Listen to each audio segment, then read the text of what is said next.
Bab 67. Aku, Louis Lu akan mengurus urusan ini. Selesai mendengarkan cerita wanita itu, Louis Lu hanya merasa sedih. Pria seperti ini sejujurnya terlalu brengsek.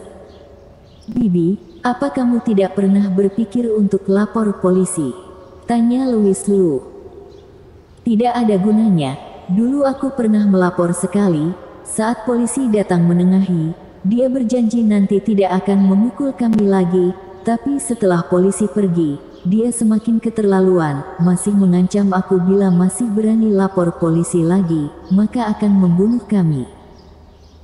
Putriku masih sekecil ini, aku sungguh takut dia akan terluka, jadi tidak berani lapor polisi, hanya bisa sekali demi sekali pindah rumah menghindari bajingan itu.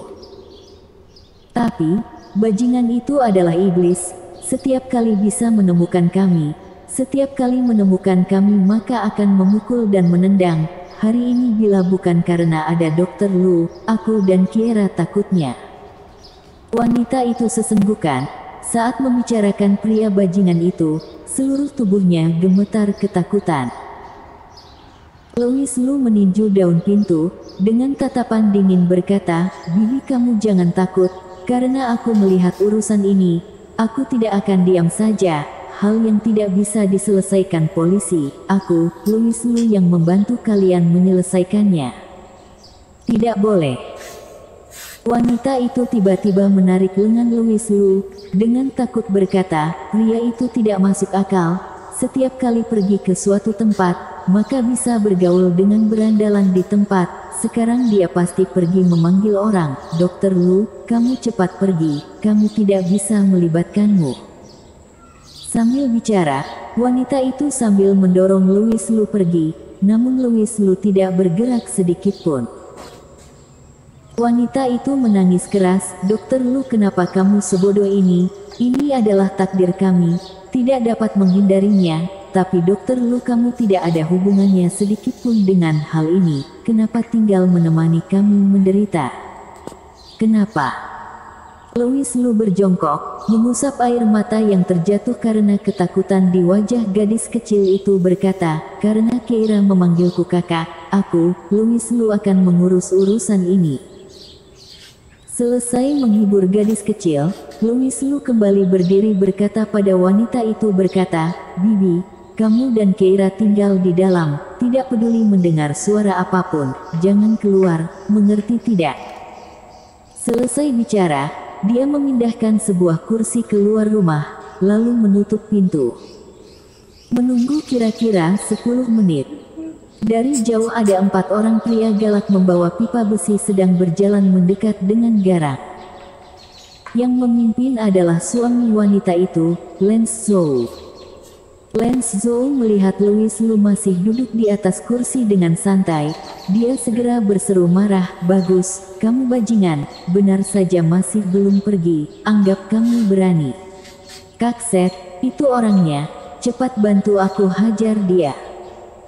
Seorang pria kekar pendek di sebelahnya mengangguk, berjalan ke depan Louis Lu berkata, "Kamu bocah yang barusan memukul saudaraku bukan? Kamu katakan sendiri, bagaimana menyelesaikannya?" Louis Lu meliriknya, "Kamu siapa?" "Aku." Pria kekar pendek itu tertegun sebentar, selanjutnya tertawa terbahak-bahak, "Haha, kamu bocah ini baru datang bukan, bahkan tidak tahu siapa aku. Sekarang kamu dengarkan baik-baik, namaku adalah Set Miu, orang yang menghormatiku di dunia bela diri memanggilku Kakset, ingat tidak?" Louis Lu menggeleng, "Tidak ingat, tapi aku ingat seorang yang bernama Persetan Miu." "Persetan Miu?"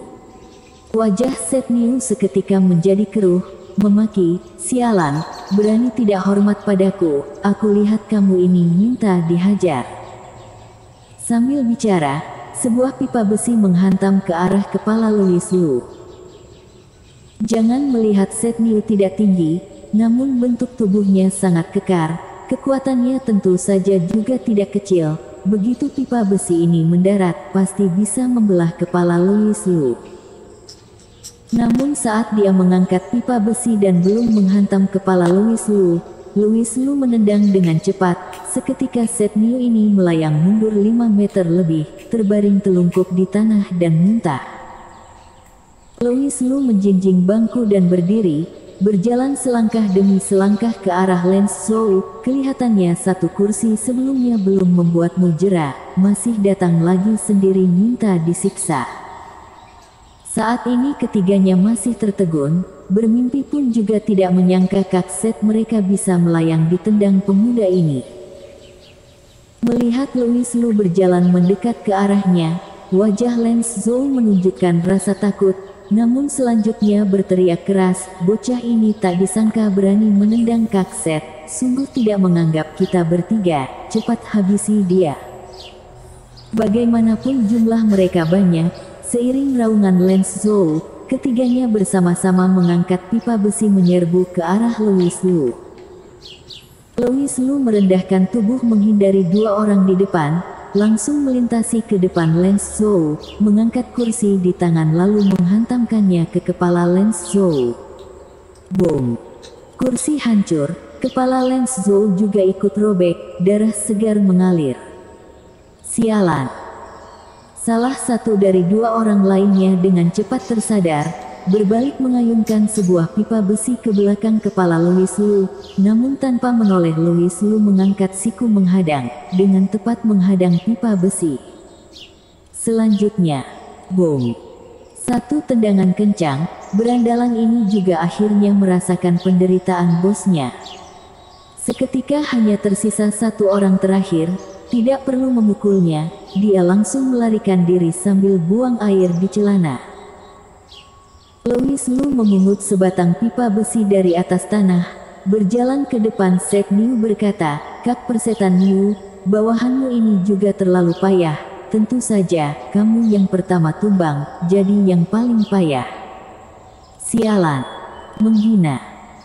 Perut Seth Niu sakit hingga menggertakkan gigi, namun dalam hati memaki, dalam hati berpikir sebenarnya apa latar belakang bocah ini, kenapa bisa begitu garang. Tidak hanya garang, dia masih mengejek dirinya di depannya. Menurutmu membuat orang marah tidak? Namun Seth Niu juga hanya kesal sesaat, beberapa saat kemudian di hatinya hanya tersisa rasa takut. Karena dia melihat Louis Liu membengkokkan pipa besi di tangannya dengan mudah, lalu melemparkan ke samping. Sialan, monster.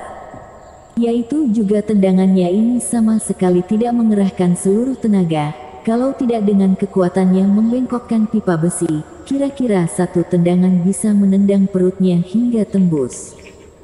Seth Niu merasakan ketakutan yang tidak pernah ada sebelumnya. Teman, lepaskan aku, melihat Kak Tiger. Ekspresi Seth Niu kesakitan, namun tetap menggertakkan gigi, memohon pada Louis Liu.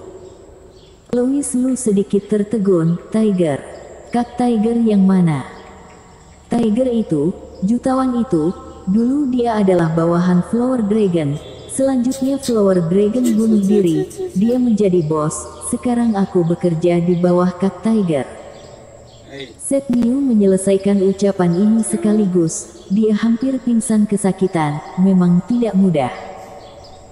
Louis Liu awalnya berpikir, di hadapanku Tiger bukanlah apa-apa, namun berpikir seksama, tetap menyuruh Seth Niu menelepon.